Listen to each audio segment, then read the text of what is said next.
Alright, we have a PS5. Guess what it came in for? Take a wild guess. That's right, an HDMI port. Good job. Alright, so this one actually came in. This is Kevin's PS5, by the way. So Kevin, if you're watching it, this is your PS5. It came in with the stand on the bottom here, screwed into the bottom and everything like that, like so. So we're going to take that off. We're going to leave it off. We're going to tell the customer everything we know about it and why it should not be on there. And hopefully he leaves it off. So, I believe in you, Kevin, and I think you'll make the right choice. It's not too dirty, which is good, but we're gonna vacuum and brush it up anyway.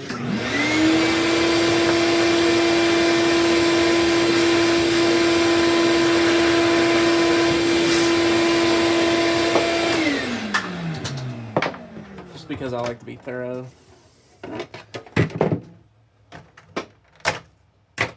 Alright, we're gonna use the new one here. There's 1, 2, 3. This thing is so much lighter. Feels so nice. This one's gonna take a little longer though. Definitely gonna slow down my time. But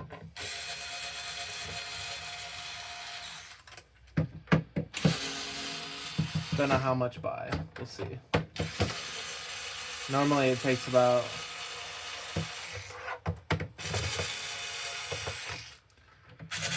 I would say 5 minutes or so for me to completely disassemble this. Which I think it's probably going to take me like 8 minutes at least.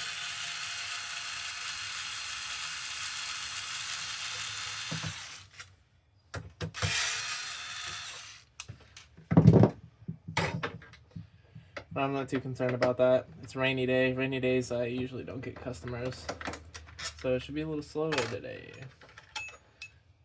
I know it sounds kind of on the contrary, but you would think if it's raining, there would be more people coming in. That is not the case. Now, we are based out of Charlotte, North Carolina, so that could also be a reason why people don't come in on rainy days, is there's tons of crashes, like earlier. I left my house at the same time I always leave, right? And I didn't get here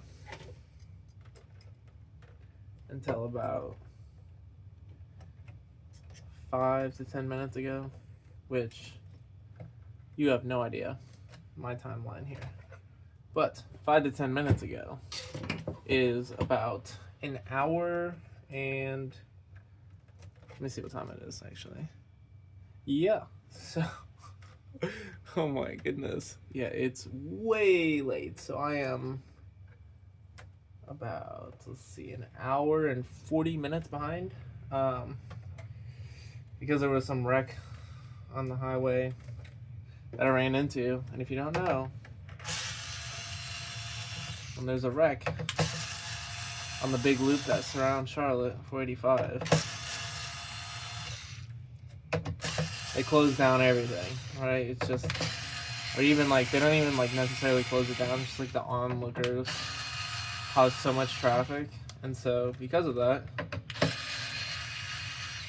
a normal 40-minute drive for me was extended by an hour. So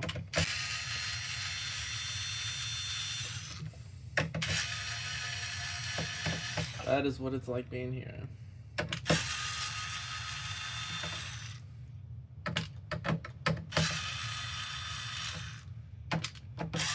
We're also on like the bottom side of 485, the loop.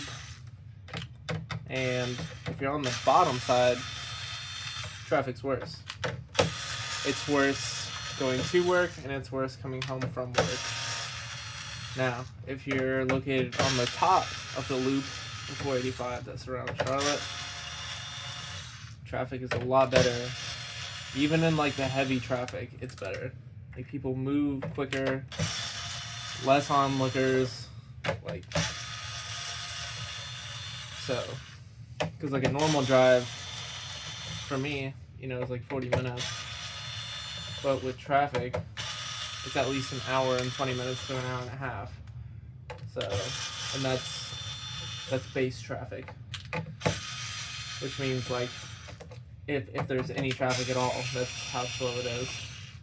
But if I was on the top of 485, for one, I would get home a lot sooner. It'd be like 35 minutes or less. And with traffic, it'd probably take me like 46 to 54 minutes.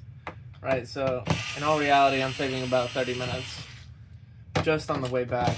Now, on the way to work, going that way, there's absolutely no traffic. There's almost never traffic. But here, going on the bottom side, there's almost always traffic, whether you're going to or coming from. So, all in all, there's like an extra added hour in my commute just because I'm on the bottom side of 485. So if you want to know, there you go. The loop that surrounds Charlotte, if you're on the bottom side, you're going to hit heavy traffic. There's also less lanes though. They have like the expansion of 3 lanes, but they only have 2 lanes that are actually open. So, excuse me. That's also part of the problem.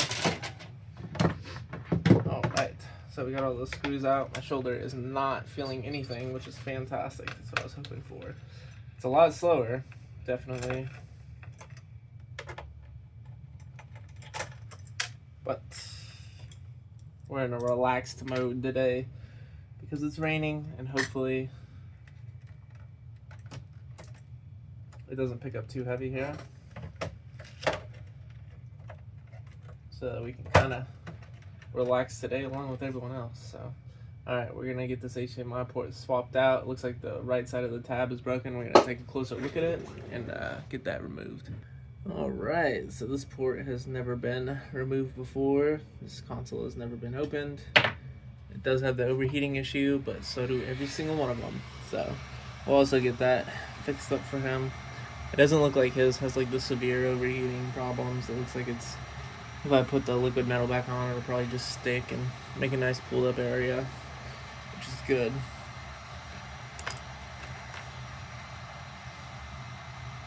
So my disassembly time was actually like 7 minutes and 19 seconds. I think that's what it came down to. So it is slower. It's like 2 minutes slower, but that's alright because on assembly I still have to use my screw gun because, as I said in one of my older videos, the lightweight like screwdriver one that I got recently doesn't have torque specifications. So basically, like whenever or you can't like select the torque on it. So whenever you go to put the screws in, it's going to put them all the way in. And we don't want that because we don't want to crack the motherboard or something with the screws. So, which might not happen, but you know, we just don't want to risk that. So.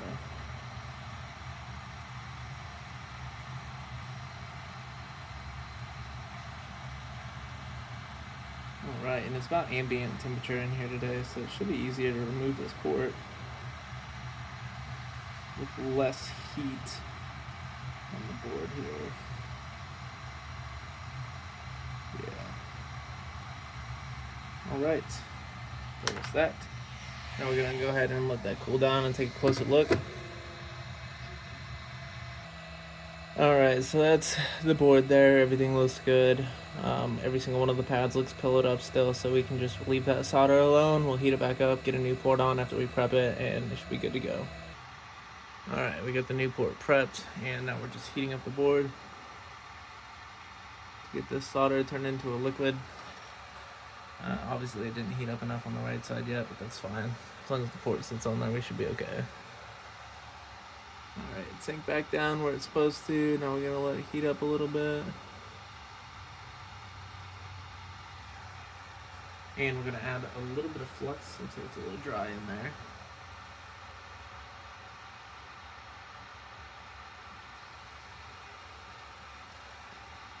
Yeah, it looks a lot better.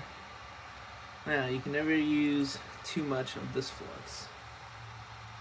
I have said the statement before, you can never use too much flux, but if you're using the kind of flux that other repair shops in this area use, then yes, you can, because it'll destroy the board. So, but if you're using this kind of flux, you can never use too much. It's easy to clean up, and it doesn't ruin the board.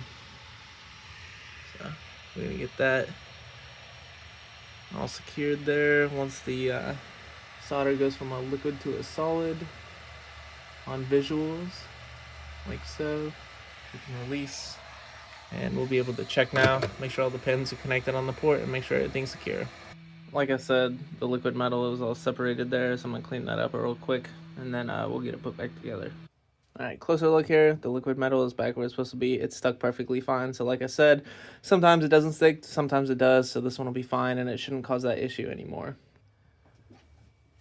Alright, we're going to get her assembled now. I already plugged in the lights up here, but motherboard is popped into place where it needs to be. I checked all the pins on the ports. They were good. So now we just need to put it all back together. And like I said, the liquid metal was good too. And that's something that you're not going to get at any other shop. Okay, they might clean it out, right? You know, like we do. I mean, layer by layer, you know? But they might clean it out, right? But that's all they're going to do if they do it. They won't fix the liquid metal for you. We fix the liquid metal every single time. Because if the console's still a little dirty, it's fine. But if the liquid metal's messed up, it's not fine. More often than not, as I've seen, you know, consoles, if they're dirty, they could overheat, but every single console that, oh, I said I didn't want to use this one. Thankfully, I didn't torque that down, right? Every single console that has the liquid metal messed up on,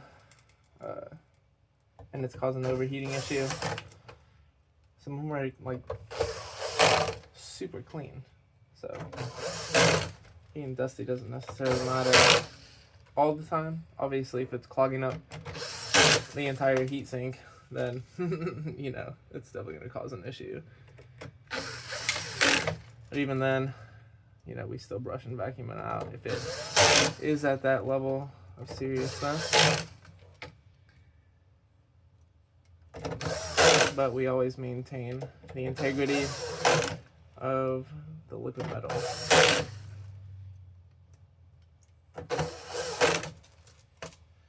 And I've seen it before too, where you know, people have gotten an HDMI repair at a different shop, and then they call me because they look up overheating, and I pop up, and so then they call me about it, and I tell them exactly what happens, and it's up to them whether or not they believe me. And the ones that do believe me and come in, I show them exactly what caused the issue. And they've tried to like go after those other shops, which I don't recommend. I don't recommend doing that. Even though they're my competitors, I don't recommend that because that's just not good. Some of them are just inexperienced; they just don't know. So, but you get what you pay for. We are an all package deal here. We will do our best, and we're going to keep the price exactly the same.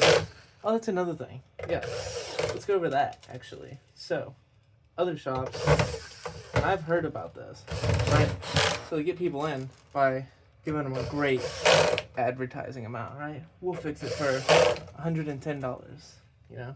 We'll fix it for $90. And when people go in, they get it fixed, and then like while they're getting it fixed, the person's calling them, telling them, hey, you know, we're gonna have to add on this much and this much because of this. And it's like, the only reason you should ever add charges for like an HDMI port is for one, if it's not the HDMI port, something else, which in that case, you know, you need to okay with the customer first. The next is if there's like, which I don't do this, but let me explain this. I do not raise my prices on repairs unless there's two things, right? So, the first one is if there's bugs. If there's bugs, you are right. I do raise my prices. because the bugs are disgusting and I don't want them anywhere in here. Now, I don't take consoles in if the bugs are alive. I only take them in if they're dead. And yes, I do charge a fee if they're dead. Because like I said, they're disgusting, right? Bugs carry diseases, all that other crap, and you don't want that. All right, that's the first one. The second one is if you have multiple pads ripped up on the motherboard where the HDMI port sits, then I will assess the damage on the port, or on the board, and I will give you a price quote for it. Now, if it's like one pad, okay, one pad or two pads that are not next to each other, that are just ripped clean up, and I'm able to repair it within 45 minutes, which sometimes I am, right? I'm pretty quick when I work. If I'm able to do that, I won't raise the price. So I am more than fair on all of my pricing. So when people call me and they cuss me out, I just think it's kind of funny, because it's like, well, and I don't want to sound like I'm like cocky about this or something, but I am the best that there is in this area, you know? So I'm going to do it right, and I'm going to get it done right. And if it doesn't work in the end, guess what? I'm going to give it another try. And is it going to cost you anything? No, it's not. So that is the benefit of coming to me. Not only that, but I also have these videos, which will show you everything. You can see everything I do. You know, take a look yourself and see my work. If you like my work, that's what I give. High quality, all the time. Not just because I'm recording. Every single one of these videos that you've seen uploaded have been back to back. So all of these are back-to-back repairs. I don't skip any repairs. Look at that piece of dust. I don't skip any repairs. So far, you guys have seen every single repair back-to-back that I've been doing, which is exciting. So, but other than that, this console came in, broken HDMI port, leaving cleaner, the liquid metal repaired, and a new HDMI port.